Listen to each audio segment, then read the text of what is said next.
This is a traditional mosque. No one is more human than anyone else, and conversely, no one is less human than anyone else in this space. This mosque is gender equal and LGBTIQ affirming. We embrace a compassion-centered vision of Islam that celebrates diversity, the concept of shared authority, and equal divine agency. Of all genders and orientations, we welcome Muslims and non-Muslims alike. This means that people of any gender or orientation may lead the prayer, give the sermon called the azan, and any other aspect of ritual service. So El-Farouk, who is he to me? He is my friend. He is my business partner. He's my immigration attorney. Sometimes he's my brother, sometimes he's my father, sometimes he's my best friend, and sometimes just this one person that's annoying that calls my manager and says Lucy hasn't been picking up her phone. But that just reminds me of the kind of person that he is. He is my fellow shoulder-to-shoulder activist. Yeah, and he is human plus. He's a humanist.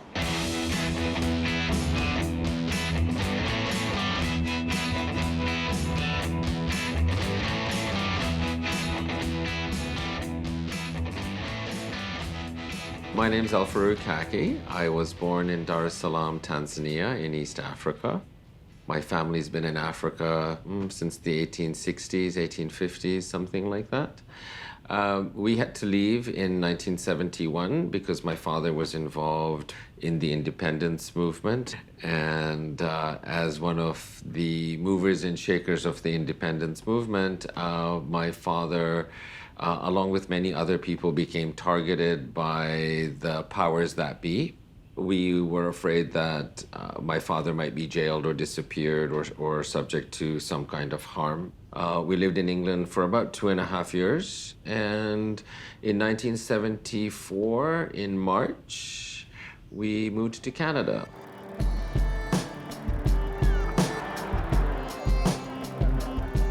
I grew up in the West End of Vancouver in downtown, and I think that was really one of the most amazing places to grow up. I think some of the challenges that I faced as part of that was that I came to Canada with a very strong English accent. But coming to Vancouver with this strong English accent, people weren't used to that. They were used to people who looked like me having different kinds of accents. I would have people coming up, would make comments to me. Sometimes white folks would put on heavy Indian accents to try to mock. It was those kinds of assumptions that our skin colors spoke more about us than we did. And so this is the kind of systemic racism that was sort of pervasive. And that's not to say that they did not exist in England or in Africa. I just was not of an age to be able to filter them into my consciousness, right? But coming of age in Vancouver, certainly I saw all of these kinds of things. And at the same time, I was going through my own issues. My identity as a Muslim, both as a religious, a spiritual, and a cultural, political identity have always been very important. And that got compounded when I reached puberty around 12, 13 by my growing awareness of my sexual orientation as a gay man. I'm not sure I easily accepted the label gay. So I grappled with my internalized homophobia, and my internalized homophobia came from culture. It came from understandings of religion, that somehow this was not permissible, that there was something wrong with me, or that this was sinful.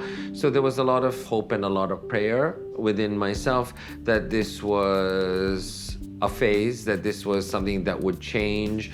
So the 14 years that I lived in Vancouver was a time of many changes, of a lot of growth, and also dealing with a lot of these sort of conflicts around identity and where I fit, about sexuality and religion, and where I fit culturally, if I fit anywhere at all. My first encounter with El-Farouk was my first visit to his office. I was ushered into his office to sit and wait on him. He was seeing another client. And then came this squeeze on my shoulder, this voice that came in, said hi, and I said hello, and he looked at me and said, "You're beautiful." And I said, "Well, thank you." His office is an incredibly intimate space, so you're sitting close to him, and he came even closer and said to me, "Tell me your story." And I felt a genuine interest in who I was and what brought me to Canada. I was made to feel welcome. This was another human being who was interested in not just knowing what my story was, genuinely interested, but supporting that story towards my becoming landed in Canada. And that for me meant everything. It changed the course of my journey. It made me relax. It made me feel freer to tell a story that I had spent a long time trying incredibly hard to forget.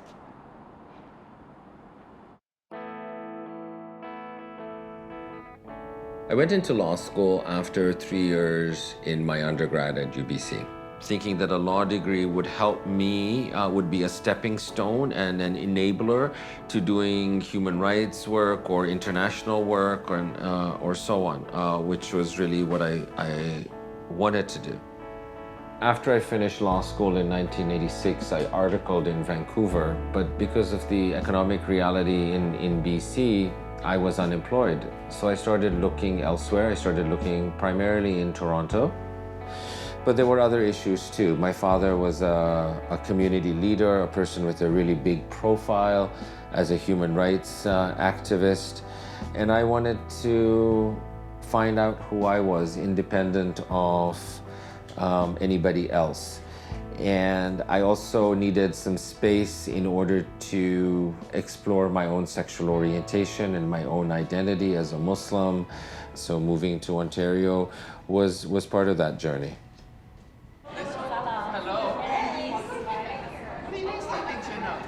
So the first time I met El-Farouk, I had an appointment with him. We had corresponded over email for a while. And so I come to his office and I sit down and I have no way to start. I don't know what to say. I was so overwhelmed. I was so heavy from where I was coming from. I was frustrated. So I sat down and literally cried. And he sat there, asked me if I wanted water. And then after I finished crying, he was like, "So do you want to talk?" He really helped me by asking me a few questions about myself. Where were you born? Who are you? And that started to just break the ice, and slowly by slowly I was there and we were talking. And then suddenly we were talking from about 2 o'clock until 5 o'clock. And I was literally telling him my entire story, which was kind of hard. He didn't keep checking his phone. He listened and he cared. And so it encouraged me to keep telling more of my story. And that's how we became family.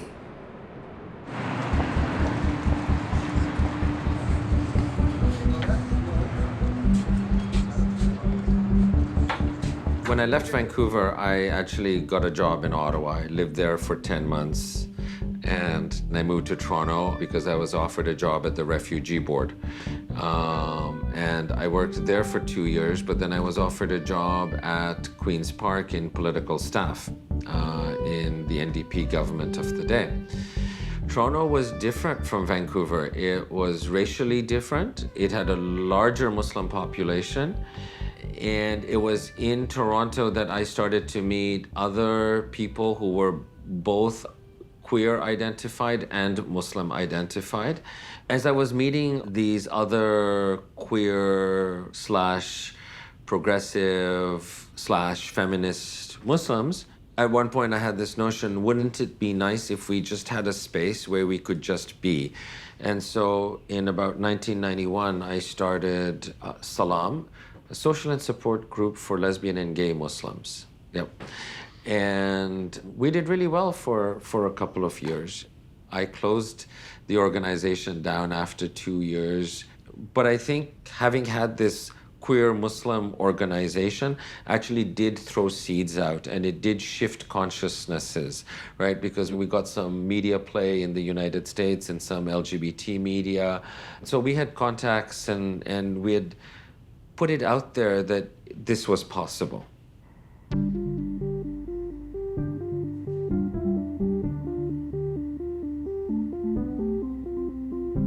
Back in 1993, I was volunteering with the Campaign for Equal Families. And through my association with that organization, I got a referral to represent a gay man from Venezuela who was seeking refugee protection. Jose Ortigoza had been detained at the airport by Canadian immigration authorities who thought he might be a flight risk and go into the United States.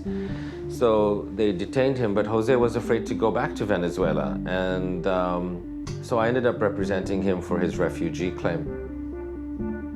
And I'm able to name him because this became a public case.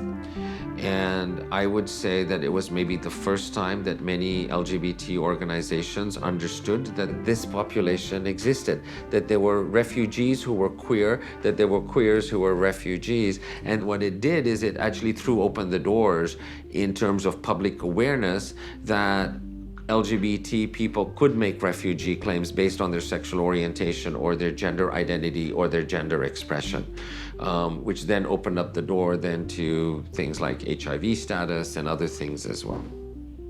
So Jose's case becomes very, very significant, and a lot of that has to do with Jose's bravery. Jamaica is documented to be possibly one of the most homophobic places in the world. That's no joke. People die for being queer. I, however, was involved in a number of organizations that were fighting for queer rights in Jamaica. For most of my adult life, I've been out. The moment my family accepted my queerness, that was enough for me. But towards the last year of my life in Jamaica, as I was aging and I had no children and people didn't see me with a masculine figure, a man in my life, a husband or a boyfriend, that people began to suspect who were a lot closer in my life, like my neighbors. I actually had an experience where I left my car in an unusual space where I lived and came back to find the window broken and a derogatory term for queer folk written across my seat. All these things started to happen, and it was the right time. I think I had faced discrimination all my life, but persecution was right on its heels, and I felt threatened, and it was then time for me to go. Canada was not my first choice, but because I'd met someone who is now my wife of 7 years and my partner of 11, Canada became the space, and I'm glad I made that choice.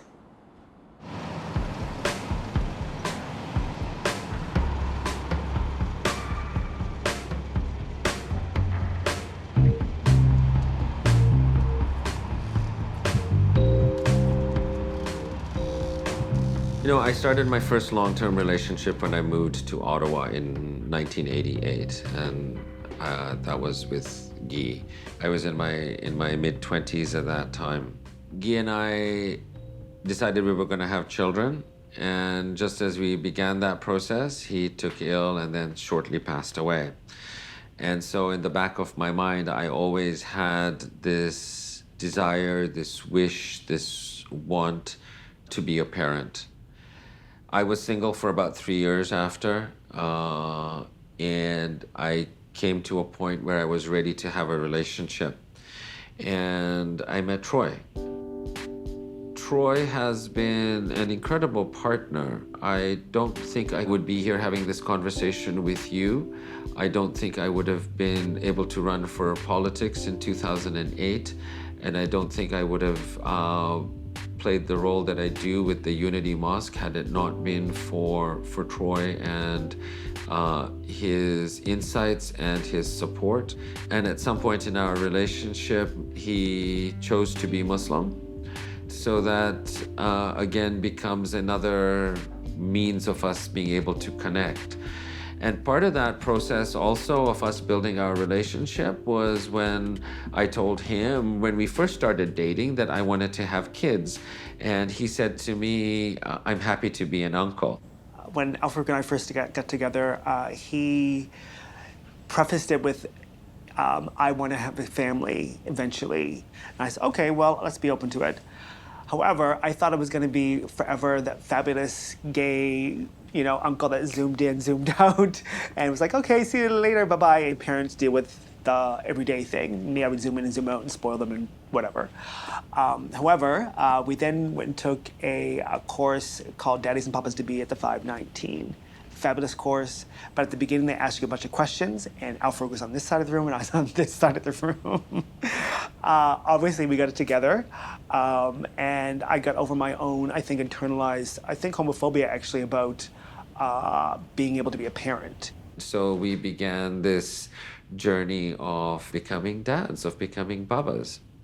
And we were blessed enough that in June of 2017, we became parents to our son, Tajali Moondragon.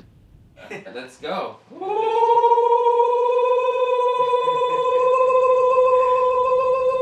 You know, Tajali has been a blessing. He's amazing. He teaches us so much every day. Now I'm into the 2.5 year plus mark. I think I'm a pretty good dad. Not perfect, but a pretty good dad. And it's been very lovely to do that with El-Farouk. I mean, I don't think I would have pushed myself to be a father if it hadn't been for El-Farouk to challenge me that way too as well.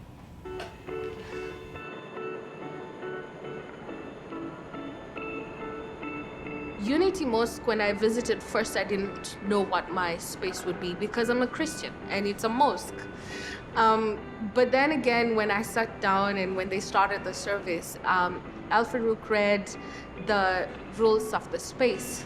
And amongst that rule was the fact that this is a place where there's Christians, where there's Muslims, where there's everybody.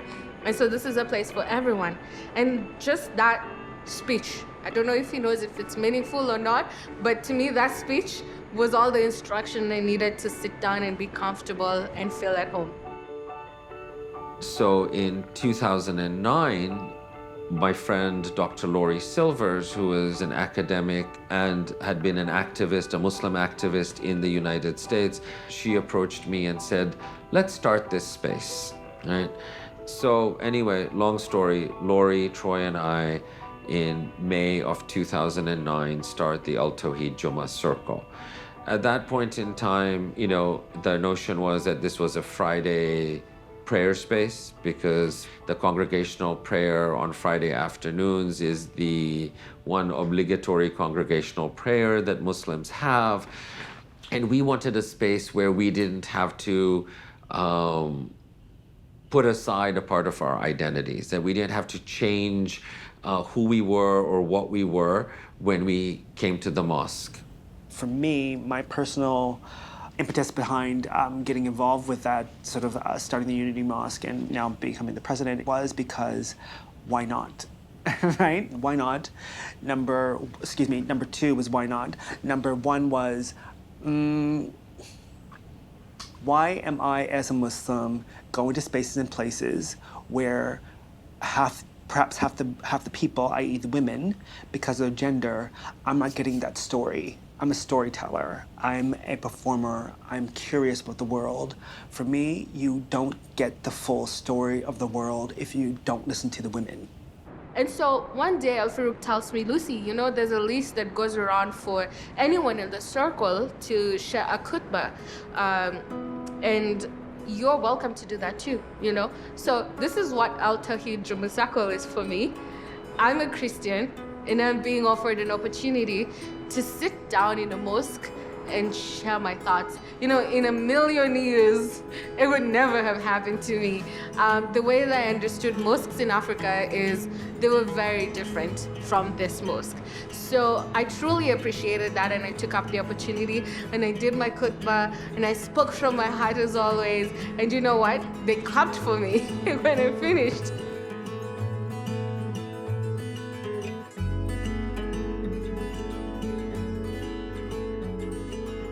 The notion of just sort of like a small little prayer space for just a few people soon sort of translated into there is a potential for a movement here, whether it's under Al-Tawheed Jummah Circle or with the concept of an inclusive prayer space that is transcendent and potentially international, and that has a potential of changing at least one of the faces of Islam. And so that's how the Unity Mosque got born.